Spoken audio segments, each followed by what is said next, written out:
ರಿಯಾ ಓಡ್ ಹೋಗಿ ರುದ್ರನನ್ನ ಹಗ್ ಮಾಡೋಕ್ ಹೋದಾಗ ರುದ್ರ ಸಡನ್ ಆಗಿ ಹಿಂದೆ ಸರಿದು ತನ್ನ ಒಂದು ಕೈಯನ್ನ ಅವಳ ಮುಂದೆ ಇಟ್ಟ.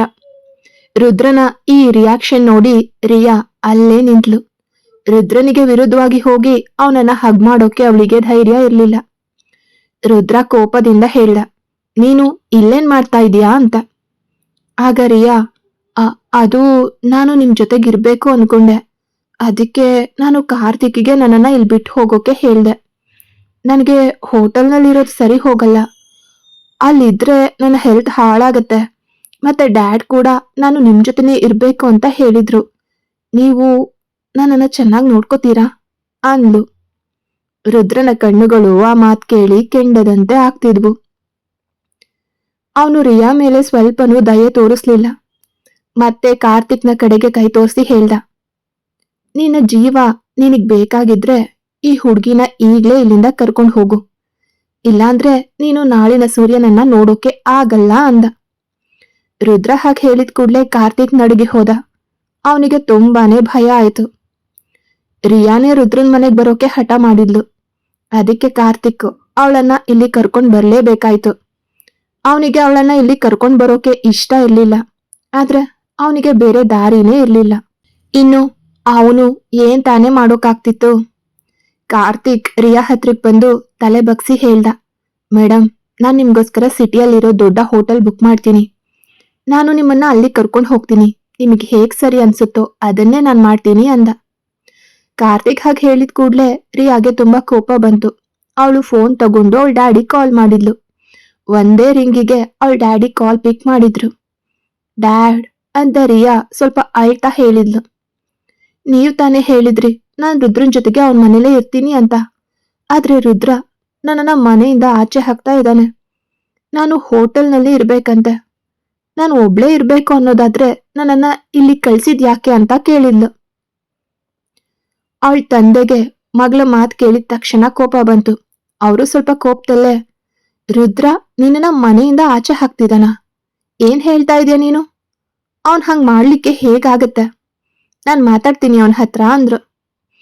ರಿಯಾ ಡ್ಯಾಡಿ ಮಾತ್ ಕೇಳಿ ರುದ್ರನ್ ಕಡೆ ನೋಡಿ, ಡ್ಯಾಡಿ ನಿಮ್ ಜೊತೆಗ್ ಮಾತಾಡ್ಬೇಕು ಅಂತಿದ್ದಾರೆ ಅಂದ್ಲು. ರುದ್ರಂಗ್ ಇಷ್ಟ ಇಲ್ದಿದ್ರು ರಿಯಾ ಫೋನ್ ತಗೊಂಡು ಕಿವಿಗಿಟ್ಕೊಂಡು ಹೇಳಿ ಅಂದ. ಆ ಕಡೆಯಿಂದ ರಿಯಾ ತಂದೆ, ರುದ್ರ, ನಾನು ನನ್ ಮಗಳನ್ನ ನಿನ್ನ ನಂಬಿ ಇಂಡಿಯಾ ಕಳ್ಸಿದೀನಿ. ಅಲ್ಲಿ ನನ್ಗೆ ಎಷ್ಟು ಎನಿಮಿಗಳಿದ್ದಾರೆ ಅಂತ ನಿನಗೆ ಗೊತ್ತಲ್ವಾ? ಅದ್ಕೆ ನಾನು ಅಮೆರಿಕಾಗೆ ಶಿಫ್ಟ್ ಆಗಿದ್ದು. ಆದ್ರೆ ರಿಯಾ ಸ್ವಲ್ಪ ದಿನದಿಂದ ಇಂಡಿಯಾಗ್ ಹೋಗ್ಬೇಕು ಅಂತ ಒತ್ತಾಯ ಮಾಡ್ತಾ ಇದ್ಲು. ಅದಕ್ಕೆ ನಿನ್ನನ್ನ ನಂಬಿ ಕಳ್ಸಿದೀನಿ. ನಂಗ್ ಗೊತ್ತು ನೀನು ನನ್ ಮಗಳಿಗೆ ಏನೂ ಆಗೋಕ್ ಬಿಡಲ್ಲ. ನಾನ್ ನಿನ್ನನ್ನ ನನ್ ಮಗನಿಗಿಂತ ಜಾಸ್ತಿ ಇಷ್ಟಪಡ್ತೀನಿ. ಅದಕ್ಕೆ ಅವಳು ಅಲ್ಲಿ ಇರೋವರೆಗೂ ನೀನು ಅವಳನ್ನ ಚೆನ್ನಾಗಿ ನೋಡ್ಕೋಬೇಕು. ನಿನ್ ಮೇಲೆ ನನ್ಗೆ ಪೂರ್ತಿ ವಿಶ್ವಾಸ ಇದೆ ಅಂತ ಹೇಳಿ ಕಾಲ್ ಕಟ್ ಮಾಡಿದ್ರು. ರುದ್ರನ್ ಬಾಯಿಂದ ಒಂದು ಮಾತು ಕೂಡ ಬಂದಿರ್ಲಿಲ್ಲ. ಕಾಲ್ ಕಟ್ ಆದ್ಮೇಲೆ ರುದ್ರ ಫೋನ್ನ ರಿಯಾ ಕೊಟ್ಟು ಕಾರ್ತಿಕ್ ಕಡೆ ನೋಡಿ, ಇವಳನ್ನ ಇಲ್ಲೇ ಇರ್ಲಿಕ್ಕೆ ಬಿಡು ಅಂತ ಹೇಳ್ದ. ನಂತರ ರುದ್ರ ತನ್ನ ರೂಮಿಗೆ ಹೋಗ್ಬಿಟ್ಟ. ಅವನಿಗೆ ತುಂಬಾ ಕೋಪ ಬಂದಿತ್ತು. ಆದ್ರೆ ಏನು ಮಾಡೋಕ್ಕಾಗ್ಲಿಲ್ಲ. ಯಾಕಂದ್ರೆ ರಿಯಾ ತಂದೆ ಮತ್ತೆ ರುದ್ರನ ರಿಲೇಶನ್ಶಿಪ್ ತುಂಬಾ ಚೆನ್ನಾಗಿತ್ತು. ರಿಯಾ ತಂದೆ ಅಮೆರಿಕದಲ್ಲಿ ದೊಡ್ಡ ಸೆಲೆಬ್ರಿಟಿ ರೀತಿ ಇದ್ರು. ಅವರು ರುದ್ರ ಬಿಸ್ನೆಸ್ ಸ್ಟಾರ್ಟ್ ಮಾಡ್ಲಿಕ್ಕೆ ತುಂಬಾ ಹೆಲ್ಪ್ ಕೂಡ ಮಾಡಿದ್ರು. ಅದಕ್ಕೆ ರುದ್ರ ಅವರಿಗೆ ನೋ ಅಂತ ಹೇಳೋಕ್ಕಾಗ್ಲಿಲ್ಲ. ರುದ್ರನ್ ಜೊತೆಗೆ ಇರ್ತೀನಿ ಅಂತ ರಿಯಾ ತುಂಬಾ ಖುಷಿ ಆದ್ಲು. ಕಾರ್ತಿಕ್ ರಿಯಾಗೆ ರುದ್ರನ ಮನೆಯಲ್ಲಿ ಒಂದು ರೂಮ್ ಅರೇಂಜ್ ಮಾಡಿ ಅವಳ ಸಾಮಾನೆಲ್ಲ ಸೆಟ್ ಮಾಡಿಸ್ದ. ರಿಯಾ ಆರಾಮಾಗಿ ತನ್ನ ರೂಮಲ್ಲಿ ಕೂತು ರೆಸ್ಟ್ ಮಾಡ್ತಾ ಇದ್ಲು. ಆದ್ರೆ ಅಕ್ಷರಾಗೆ ಈಗ್ಲೂ ಕೂಡ ಗೊತ್ತಿರ್ಲಿಲ್ಲ ಇನ್ನೊಬ್ಳು ಹುಡುಗಿ ಈ ಮನೆಗ್ ಬಂದಿದ್ದಾಳೆ ಅಂತ. ಮತ್ತೆ ರಿಯಾಗೆ ಕೂಡ ಗೊತ್ತಿರ್ಲಿಲ್ಲ ತನ್ನನ್ ಬಿಟ್ಟು ಬೇರೆ ಒಂದ್ ಹುಡುಗಿ ಕೂಡ ರುದ್ರನ್ ಮನೆಯಲ್ಲಿ ಇದ್ದಾಳೆ ಅಂತ.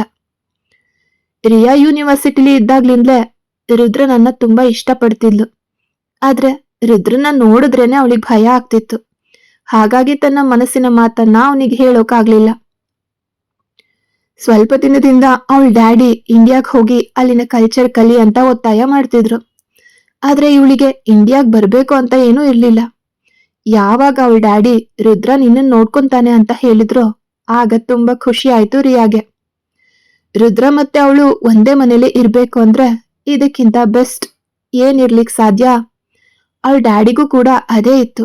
ರುದ್ರ ಮತ್ತೆ ರಿಯಾ ಕ್ಲೋಸ್ ಆಗ್ಬೇಕು ಅಂತ. ಯಾಕಂದ್ರೆ ಅವರಿಗೆ ರುದ್ರ ತುಂಬಾ ಇಷ್ಟ ಆಗಿದ್ದ. ರುದ್ರನೇ ಅವರ ಅಳಿಯ ಆಗ್ಬೇಕು ಅಂತ ಅವರಿಗಿತ್ತು. ಬೇರೆ ಯಾವುದೇ ಹುಡುಗನಲ್ಲೂ ಕೂಡ ರುದ್ರನಲ್ಲಿ ಇರುವಂತಹ ಕ್ವಾಲಿಟೀಸ್ ಅವ್ರಿಗೆ ಕಾಣಿಸ್ತಿರ್ಲಿಲ್ಲ. ಅವಳ ಡ್ಯಾಡಿ ಮೊದ್ಲೇ ಹೇಳ್ ಕಳ್ಸಿದ್ರು, ರುದ್ರ ತುಂಬಾ ಸ್ಟ್ರಿಕ್ಟು ಮತ್ತೆ ಹುಡುಗಿರಿಂದ ದೂರ ಇರ್ಲಿಕ್ಕೆ ಇಷ್ಟಪಡ್ತಾನೆ. ಅದಕ್ಕೆ ನೀನು ಪ್ರತಿ ಹೆಜ್ಜೆಯನ್ನ ಕೂಡ ಯೋಚನೆ ಮಾಡಿ ಇಡ್ಬೇಕು ಅಂತ. ಅವನಿಗೆ ಇಷ್ಟ ಆಗದೆ ಇರೋ ಯಾವುದೇ ಕೆಲಸ ಮಾಡಬಾರ್ದು, ಯಾಕಂದ್ರೆ ಅವನು ಯಾರ ಮಾತನ್ನು ಕೂಡ ಕೇಳಲ್ಲ ಅಂತ. ರಿಯಾ ನಿಧಾನವಾಗಿ ರುದ್ರನ ಮನಸ್ಸಿನಲ್ಲಿ ಜಾಗ ಮಾಡ್ಕೋಬೇಕು ಅಂತ ಇದ್ಲು. ರಾತ್ರಿ ಡಿನ್ನರ್ ಟೈಮ್ಗೆ ಅಕ್ಷರ ತನ್ನ ರೂಮಿಗೇನೆ ಡಿನ್ನರ್ ತರಿಸಿದ್ಲು. ಯಾಕೆ ಅಂದ್ರೆ ಅವಳಿಗೆ ಕೆಳಗಡೆಗೆ ಹೋಗಿ ಟೈಮ್ ವೇಸ್ಟ್ ಮಾಡ್ಕೊಳ್ಳೋಕೆ ಇಷ್ಟ ಇರ್ಲಿಲ್ಲ. ಅವಳು ಪೂರ್ತಿ ಸ್ಟಡಿಯಲ್ಲೇ ಮುಳುಗ್ ಹೋಗಿದ್ಲು. ಇದನ್ನ ನೋಡಿ ರಾಧಮ್ಮ ಆಂಟಿ ಕೂಡ ಅವಳಿಗೆ ತೊಂದರೆ ಕೊಡ್ಲಿಲ್ಲ, ಮತ್ತೆ ಡಿನ್ನರ್ನ ರೂಮಿಗೆ ಕಳಿಸಿದ್ರು. ರುದ್ರ ಡಿನ್ನರ್ ಮಾಡೋಕೆ ಕೆಳಗಡೆ ಬಂದಾಗ ಅಕ್ಷರ ಬಗ್ಗೆ ಕೇಳ್ದ. ಆಗ ರಾಧಾ ಆಂಟಿ ಅವಳು ಡಿನ್ನರ್ ಮಾಡಿ ಆಗಿದೆ ಅಂತ ಹೇಳಿದ್ರು. ರುದ್ರನಿಗೆ ಅಕ್ಷರ ಸ್ಟಡೀಸ್ ಬಗ್ಗೆ ಇಷ್ಟು ಸೀರಿಯಸ್ ಆಗಿರೋದು ಖುಷಿ ಇತ್ತು. ಆದ್ರೆ ಎಲ್ಲೋ ಒಂದ್ ಕಡೆ ಅವಳು ಡಿನ್ನರ್ಗೆ ಕೆಳಗಡೆ ಬಂದಿಲ್ಲ ಅಂತ ಸ್ವಲ್ಪ ಬೇಜಾರ್ ಕೂಡ ಇತ್ತು. ಆದ್ರೆ ಅವನ್ ತಾನೇ ಏನ್ ಮಾಡಕ್ಕಾಗತ್ತೆ, ಜಾಸ್ತಿ ಯೋಚನೆ ಮಾಡ್ದೆ ಡಿನ್ನರ್ ಮಾಡೋಕೆ ಶುರು ಮಾಡ್ದ. ಆಗ್ಲೇ ಮೆಟ್ಟಿಲ್ನಿಂದ ಯಾರೋ ಕೆಳಗಡೆ ಬರ್ತಾ ಇರೋ ಶಬ್ದ ಕೇಳಿಸ್ತು. ರುದ್ರ ಅಕ್ಷರನೇ ಇರ್ಬೇಕು ಅನ್ಕೊಂಡು ತಿರುಗ್ ನೋಡ್ದ. ಆದ್ರೆ ಅದು ಅಕ್ಷರ ಅಲ್ಲ, ರಿಯಾ. ರಿಯಾ ತನ್ನ ಪ್ಲೇಟ್ ತಗೊಂಡು ಕೆಳಗಡೆ ಬಂದು ರುದ್ರನ ಪಕ್ಕದ ಚೇರ್ನಲ್ಲೇ ಕುತ್ಕೊಂಡು, ನಾನು ಯಾವಾಗ್ಲೂ ಡೈನಿಂಗ್ ಟೇಬಲ್ ಮೇಲೆನೆ ಡಿನ್ನರ್ ಮಾಡ್ತೀನಿ ಅಂತ ಹೇಳಿ ತಿನ್ನೋಕೆ ಶುರು ಮಾಡಿದ್ಲು. ರುದ್ರ ಅವಳ ಡಿನ್ನರ್ನ ರೂಮ್ಗೆ ಕಳಿಸಿ ಅಂತ ಹೇಳಿದ್ದ. ಯಾಕೆ ಅಂದ್ರೆ ಅವನಿಗೆ ರಿಯಾಳನ್ನ ನೋಡೋಕ್ಕೂ ಇಷ್ಟ ಇರ್ಲಿಲ್ಲ. ಆದ್ರೆ ರಿಯಾ ಮಾತ್ ಕೇಳಿ ರುದ್ರ ಏನು ಮಾತಾಡ್ದೆ ತನ್ನ ಡಿನ್ನರ್ ಬಿಟ್ಟು ರೂಮ್ಗೆ ಹೋಗ್ಬಿಟ್ಟ. ಅದು ನೋಡಿ ರಿಯಾಗೆ ಕೋಪ ಬಂತು. ಅವನು ಹೋದ ತಕ್ಷಣ ಅವಳು ತನ್ನ ಪ್ಲೇಟ್ನ ನೆಲದ ಮೇಲೆ ಎಸೆದ್ಲು. ಅವಳು ರುದ್ರನ್ ಜೊತೆಗೆ ಡಿನ್ನರ್ ಮಾಡ್ಬೇಕು ಅಂತ ಬಂದಿದ್ಲು. ಆದ್ರೆ ಅವನು ಅವಳನ್ನ ಬಿಟ್ಟು ಹೋಗಿದ್ದ. ರುದ್ರ ಡೈರೆಕ್ಟ್ ಆಗಿ ತನ್ನ ಬಾತ್ರೂಮ್ಗೆ ಫ್ರೆಶ್ ಆಗೋಕೆ ಹೋದ. 1 ಗಂಟೆ ಆದ್ಮೇಲೆ ಸ್ನಾನ ಮಾಡಿ ಆಚೆ ಬಂದ. ಅವನ ಎದುರಿಗೆ ರಿಯಾ ಶಾರ್ಟ್ ಡ್ರೆಸ್ ನಲ್ಲಿ ನಿಂತಿದ್ಲು. ಅವಳು ಒಂದು ನೈಟ್ ಡ್ರೆಸ್ ಹಾಕಿದ್ಲು. ಅದು ಕೂಡ ಎಲ್ಲ ಕಾಣಿಸೋ ತರ ಇತ್ತು. ರಿಯಾ ತುಂಬಾ ಹಾಟ್ ಆಗಿ ಕಾಣ್ಬೇಕು ಅಂತ ಟ್ರೈ ಮಾಡ್ತಿದ್ಲು. ಆದ್ರೆ ರುದ್ರನನ್ನ ನೋಡಿದ ತಕ್ಷಣ ತನ್ನನ್ನೇ ತಾನು ಮರ್ತ್ಬಿಟ್ಲು. ರುದ್ರ ಶರ್ಟ್ಲೆಸ್ ಆಗಿದ್ದ. ಮತ್ತೆ ಅವನ ಆಪ್ಸ್ ಹೆಂಗ್ ಕಾಣಿಸ್ತಿತ್ತು ಅಂದ್ರೆ ರಿಯಾ ಅವನನ್ನ ನೋಡಿ ಇನ್ನೊಂದು ಲೋಕಕ್ಕೆ ಹೋಗ್ಬಿಟ್ಲು.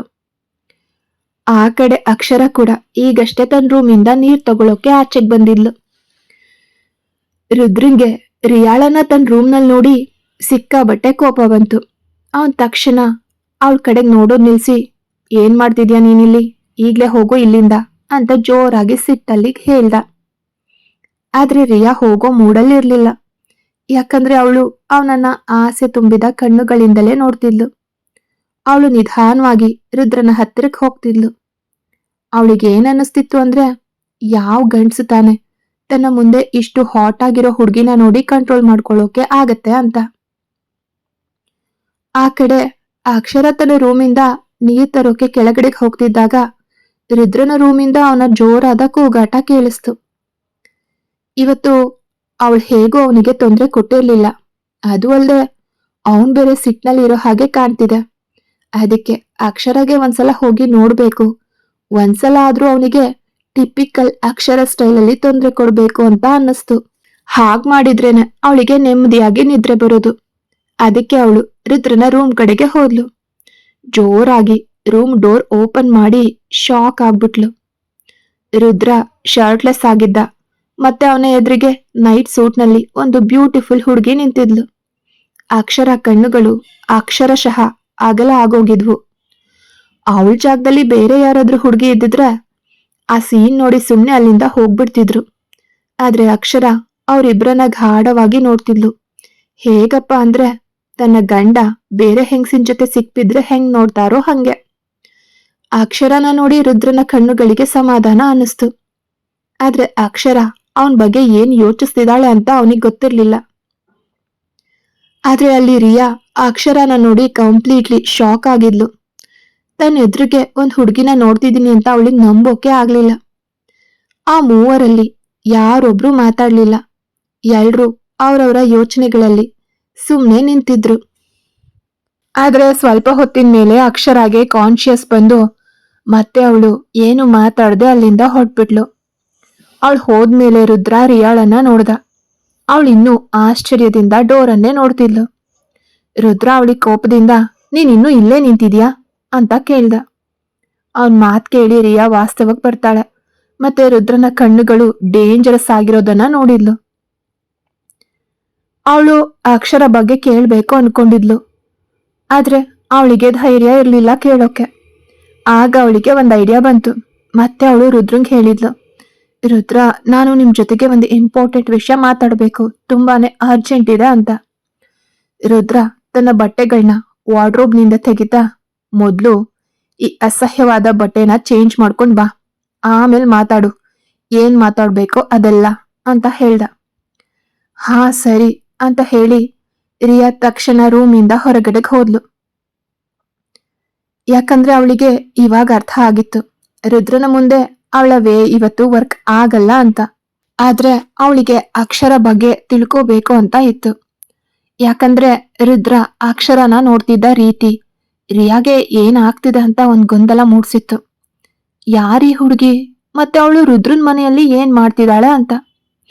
ಈ ಕಡೆ ಅಕ್ಷರ ಕೋಪದಲ್ಲಿ ಅಲ್ಲಿಂದ ಹೋಗಿ ಕೆಳಗಡೆಗೆ ಕಿಚನ್ನಿಗೆ ಬರ್ತಾಳೆ. ಅಲ್ಲಿ ಅವಳು ತನ್ನ ಕೈಯಲ್ಲಿದ್ದ ಗ್ಲಾಸ್ನ ಜೋರಾಗಿ ಸ್ಲ್ಯಾಬ್ಗೆ ಬಿಸಾಕಿ ಸಿಟ್ಟಲ್ಲಿ ಹೇಳಿದ್ಲು, oh my God, what a breaking news. Rudradev ತನ್ನ ಗರ್ಲ್ ಫ್ರೆಂಡ್ ಜೊತೆ ರೆಡ್ ಹ್ಯಾಂಡೆಡ್ ಆಗಿ ಸಿಕ್ಬಿದ್ದಿದ್ದಾನೆ. ಎಂತ ಶೇಮ್ಲೆಸ್ ಪರ್ಸನ್ ಈ ರುದ್ರ. ರಾತ್ರಿ ಮನೆಗೆ ಹುಡುಗಿನ ಕರ್ಕೊಂಡ್ ಬಂದಿದ್ದಾನೆ. ಅದು ಕೂಡ ಒಂದ್ ಹುಡುಗಿ ಇದ್ರು ಇನ್ನೊಂದ್ ಹುಡುಗಿನ ಮನೆ ಕರ್ಕೊಂಡ್ ಬಂದಿದ್ದಾನೆ. ರಿಯಲಿ ಇವನಿಗಿಂತ ಕಳಪೆ ಮನುಷ್ಯ ಈ ಪ್ರಪಂಚದಲ್ಲಿ ಯಾರೂ ಇಲ್ಲ ಅಂತ ತನ್ನಷ್ಟು ತಾನೇ ಅಕ್ಷರ ಬಡಬಡಾಯಿಸ್ಕೊಳ್ತಿದ್ದಾಳೆ. ಅಷ್ಟ್ರಲ್ಲೇ ರಾಧಮ್ಮ ಆಂಟಿ ಅಲ್ಲಿಗೆ ಬಂದ್ರು. ಅವರು ಕೂಡ ಸಿಟ್ಟಲ್ಲಿದ್ರು. ಅಕ್ಷರ ಅವರನ್ನ ಕೋಪದಲ್ಲಿ ನೋಡಿ, ಏನಾಯ್ತು ಆಂಟಿ, ನೀವ್ಯಾಕೆ ಇಷ್ಟೊಂದು ಕೋಪದಲ್ಲಿದ್ದೀರಾ ಅಂತ ಕೇಳಿದ್ಲು. ಅಕ್ಷರ ಮಾತ್ ಕೇಳಿ ರಾಧಾ ಆಂಟಿ ಹೇಳಿದ್ರು, ಏನ್ ಹೇಳೋದು ಅಕ್ಷರ, ಇವತ್ತು ಇಲ್ಲಿ ಉಳ್ಕೊಂಡಿರೋ ಆ ಹುಡುಗಿಗೆ ಸ್ವಲ್ಪನೂ ನಾಚಿಕೆ ಇಲ್ಲ. ತನ್ನ ಊಟದ ಪ್ಲೇಟನ್ನೇ ಎಸೆದ್ಬಿಟ್ಲು. ಈಗ ನಾನು ಅದನ್ನೆಲ್ಲ ಕ್ಲೀನ್ ಮಾಡ್ಕೊಂಡು ಬರ್ತಿದ್ದೀನಿ. ಈ ದೊಡ್ಡ ಮನೆಗಳ ಹುಡುಗಿರಿಗೆ ಯಾಕೆ ಊಟ ಅನ್ನೋದು ದೇವ್ರು ಅಂತ, ಅದಕ್ಕೆ ನಾವು ರೆಸ್ಪೆಕ್ಟ್ ಕೊಡ್ಬೇಕು ಅಂತ ಹೇಳ್ಕೊಡಲ್ಲ ಅಂತ ಗೊತ್ತಾಗ್ಲಿಲ್ಲ ಅಂದ್ರು ರಾಧಾ ಆಂಟಿ. ರಾಧಾ ಆಂಟಿ ನಿಜವಾಗ್ಲೂ ತುಂಬಾನೇ ಕೋಪದಲ್ಲಿದ್ರು.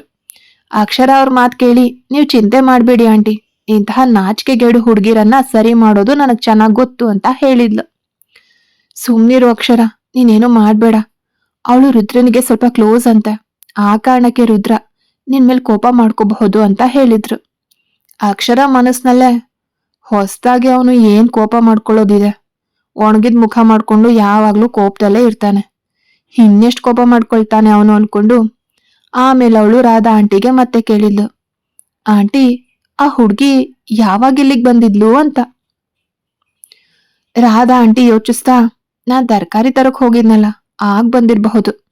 ರುದ್ರ ಇವತ್ತಿನ ತನಕ ಯಾವ ಹುಡ್ಗಿನೂ ಇಲ್ಲಿ ಕರ್ಕೊಂಡ್ ಬಂದಿಲ್ಲ, ಗೊತ್ತಿಲ್ಲ ಅವಳು ಎಂಥ ಸ್ಪೆಷಲ್ ಅಂತ, ಅದಕ್ಕೆ ರುದ್ರ ಅವಳನ್ನ ಇಲ್ಲಿ ಕರ್ಕೊಂಡ್ ಬಂದಿದ್ದಾರೆ ಅನ್ಸುತ್ತೆ ಅಂತ ಹೇಳಿದ್ರು. ಆಗ ಅಕ್ಷರ ತಲೆಯಲ್ಲಿ ರುದ್ರನ ರೂಮಿನ ಚಿತ್ರ ಬಂತು. ಆ ಎಲ್ಲಾ ವಿಷಯಗಳನ್ನ ಮತ್ತೆ ಯೋಚನೆ ಮಾಡಿ ಅಕ್ಷರ ತಲೆ ಒಡೆದೋದ ಹಾಗೆ ಆಗ್ತಿತ್ತು. ಅವಳು ಕೋಪದಲ್ಲಿ ನೀರ್ ತಗೊಂಡು ಕಿಚನ್ ನಿಂದ ಹೊರಗಡೆ ಬರ್ತಿದ್ದಾಗ ಸೋಫಾ ಮೇಲೆ ಕಾರ್ತಿಕ್ ಕೂತಿದ್ದು ಕಾಣಿಸ್ತು. ಅವನು ತನ್ನ ಮುಂದೆ ಊಟ ಇಟ್ಕೊಂಡು ತುಂಬಾನೇ ಎಂಜಾಯ್ ಮಾಡ್ಕೊಂಡು ತಿಂತಿದ್ದ. ಇಷ್ಟ ಇಲ್ದಿದ್ರು ಅಕ್ಷರ ಅವನ ಹತ್ರಕ್ ಹೋಗಿ ಅವನ ಎದುರಿಗೆ ನಿಂತ್ಲು. ಅಕ್ಷರ ತನ್ನ ಮುಂದೆ ಬಂದು ನಿಂತಿದ್ದನ್ನ ನೋಡಿ ಕಾರ್ತಿಕ್ ತಕ್ಷಣ ಎದ್ದು ನಿಂತ. Hello miss, myself Karthik Prabhakar, Rudra ಸರ್ನ ಅಸಿಸ್ಟೆಂಟು ಅಂದ. ಕಾರ್ತಿಕ್ ಇಂಟ್ರೊಡಕ್ಷನ್ ಕೇಳಿ ಅಕ್ಷರ ಹೇಳಿದ್ಲು, ಓಹೋ, ಹಾಗಾದ್ರೆ ನೀನು ರುದ್ರನ ಅಸಿಸ್ಟೆಂಟು, ನಿನಗ ಅವನನ್ನ ಮೀಟ್ ಮಾಡ್ಬೇಕು ಅಂದ್ರೆ ರೂಮಲ್ಲಿ ಇದಾನಲ್ಲ ಅಂತ ಹೇಳ್ತಿದ್ಲು ಅಕ್ಷರ.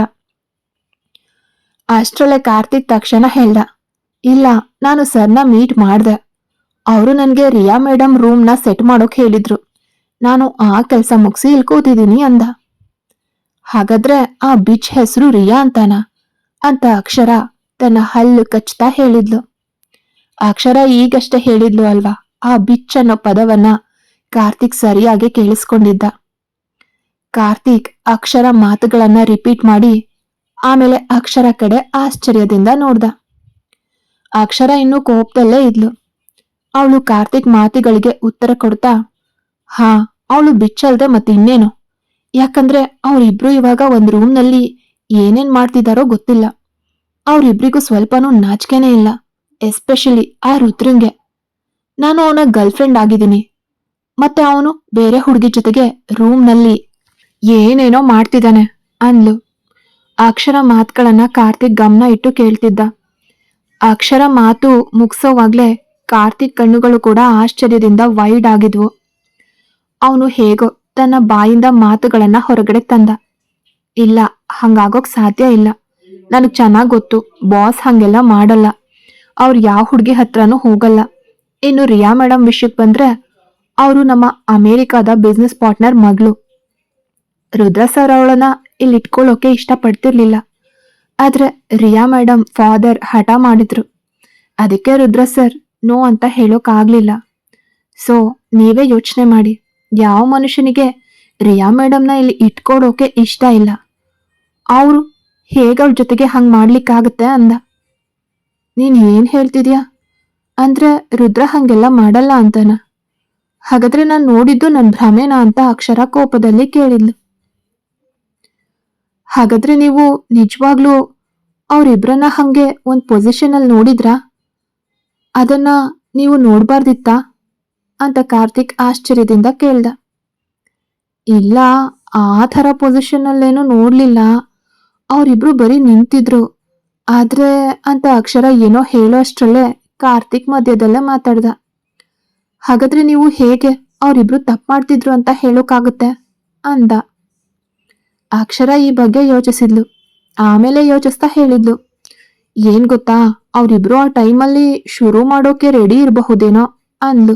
ಅಕ್ಷರಾಳ ಇಂತಹ ಮಕ್ಕಳ ತರಹದ ಪ್ರಶ್ನೆಗಳನ್ನ ಕೇಳಿ ಕಾರ್ತಿಕ್ಗೆ ತಲೆ ತಿರುಗಿದ ಹಾಗಾಗ್ತಿತ್ತು. ಬೇರೆ ಹುಡುಗಿ ಜೊತೆ ರುದ್ರನನ್ನ ನೋಡಿ ಅವಳು ತುಂಬಾನೇ ಫಸ್ಟ್ರೇಟ್ ಆಗಿದ್ಲು ಅಂತ ಕಾರ್ತಿಕ್ಗೆ ಕ್ಲಿಯರ್ ಆಗಿ ಗೊತ್ತಾಗ್ತಿತ್ತು. ಆ ಕಾರಣಕ್ಕೆ ಅವನು ಅವಳಿಗೆ ಮತ್ತೆ ಕ್ಲಾರಿಫಿಕೇಶನ್ ಕೊಡೋಕೆ ಟ್ರೈ ಮಾಡ್ಲಿಲ್ಲ.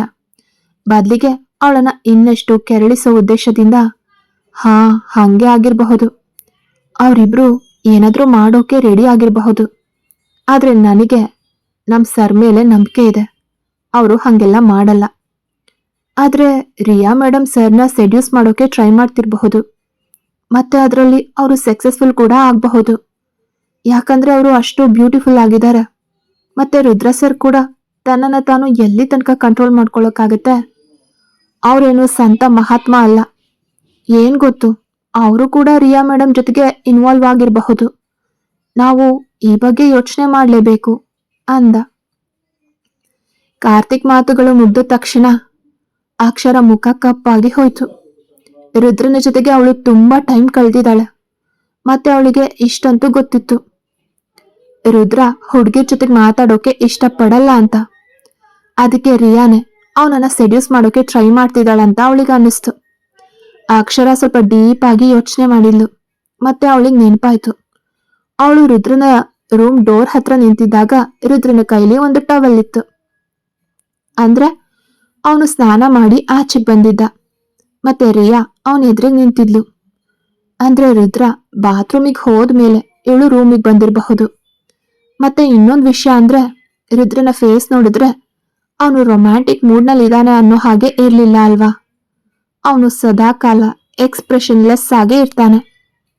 ಮತ್ತೆ ಅಕ್ಷರ ಸಡನ್ ಆಗಿ ರೂಮ್ ಡೋರ್ ಓಪನ್ ಮಾಡಿದಾಗ ರುದ್ರ ಏನೂ ಮಾತಾಡ್ಲಿಲ್ಲ. ಏನಾದ್ರೂ ಅವರು ಹಾಗೆಲ್ಲ ಮಾಡ್ತಿದ್ದಿದ್ರೆ ಅವನು ಪಕ್ಕ ಅಕ್ಷರಾಗೆ ಬೈದು ಅಲ್ಲಿಂದ ಹೋಗು ಅಂತ ಹೇಳ್ತಿದ್ದ. ಆದ್ರೆ ಅವನ್ ಹಂಗ್ ಮಾಡ್ಲಿಲ್ಲ ಅನ್ಕೊಂಡು ಅಕ್ಷರ ಕಾರ್ತಿಕ್ ಕಡೆಗ್ ನೋಡಿದ್ಲು. ಅವನ್ ಮಾತು ನಂಬಿದ ಹಾಗೆ ಇತ್ತು ಅವಳ ಆ ನೋಟ. ಅಕ್ಷರ ಸ್ವಲ್ಪ ಟೆನ್ಷನ್ ಆಗಿ ಹೇಳಿದ್ಲು, ಅಂದ್ರೆ ರಿಯಾ ರುದ್ರನನ್ನ ಸೆಡ್ಯೂಸ್ ಮಾಡೋಕೆ ಟ್ರೈ ಮಾಡ್ತಿದ್ದಾಳೆ ಅಂತಾನಾ ಅಂದ್ಲು. ನನ್ಗೂ ಹಾಗೆ ಅನ್ನಿಸ್ತಿದೆ. ಮತ್ತೆ ರಿಯಾ ಮೇಡಮ್ ಕಣ್ಣುಗಳಲ್ಲಿ ಬಾಸ್ ಮೇಲೆ ಬರೀ ಲವ್ ಮಾತ್ರ ಕಾಣಿಸ್ತಿತ್ತು. ಅವರೇ ಇಲ್ಲಿ ಬರೋಕೆ ತುಂಬಾ ಹಠ ಮಾಡಿದ್ರು. ಈಗ ಗೊತ್ತಾಯ್ತು ನನಗೆ, ಅವರು ಇಲ್ಲಿಗೆ ಬಂದಿರೋ ಉದ್ದೇಶ ಬೇರೆನೇ ಇದೆ ಅಂತ. ಮತ್ತೆ ಬಾಸ್ ಕೂಡ ರಿಯಾ ಮೇಡಮ್ ಜಾಲಕ್ಕೆ ಬೀಳ್ಬಹುದು. ದೇವ್ರೇ ಬಲ್ಲ ಏನಾಗ್ತಿದ್ಯೋ ಏನೋ ಅಂತ ಹೇಳಿ ಕಾರ್ತಿಕ್ ಮತ್ತೆ ಸೋಫಾ ಮೇಲೆ ಕೂತು ತನ್ನ ಊಟ ತಿನ್ನೋಕೆ ಶುರು ಮಾಡ್ದ. ತನ್ನ ಕೈಂಡ್ ಆಫ್ ಕಣ್ಣುಗಳಿಂದ ಯೋಚನೆಯಲ್ಲಿ ಮುಳುಗಿದ್ದ ಅಕ್ಷರನೇ ನೋಡ್ತಿದ್ದ. ಅವನಿಗೆ ಗೊತ್ತಾಯ್ತು ಅಕ್ಷರಾಗೆ ಈಗ ಟೆನ್ಷನ್ ಶುರು ಆಗಿದೆ ಅಂತ. ಅವನಿಗೂ ಇದೇ ತಾನೇ ಬೇಕಾಗಿದ್ದಿದ್ದು.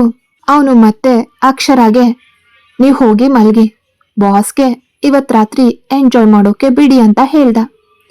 ಕಾರ್ತಿಕ್ ಮಾತ್ ಕೇಳಿ ಅಕ್ಷರಾಗೆ ಇನ್ನಷ್ಟು ಪೀಕ್ಲಾಟ ಆಯ್ತು. ಮತ್ತೆ ಅವಳು ಬೇಗ ಬೇಗ ಮೇಲ್ಗಡೆ ರುದ್ರನ ರೂಮಿನ ಕಡೆಗೆ ಓಡಿದ್ಲು.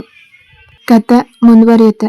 ಯಾರೆಲ್ಲ ಸಬ್ಸ್ಕ್ರೈಬ್ ಮಾಡ್ಕೊಳ್ಳದೆ ಕತೆ ಕೇಳ್ತಾ ಇದ್ದೀರಾ, ದಯವಿಟ್ಟು ಸಬ್ಸ್ಕ್ರೈಬ್ ಮಾಡಿಕೊಂಡು ಕತೆಗಳನ್ನು ಕೇಳಿ.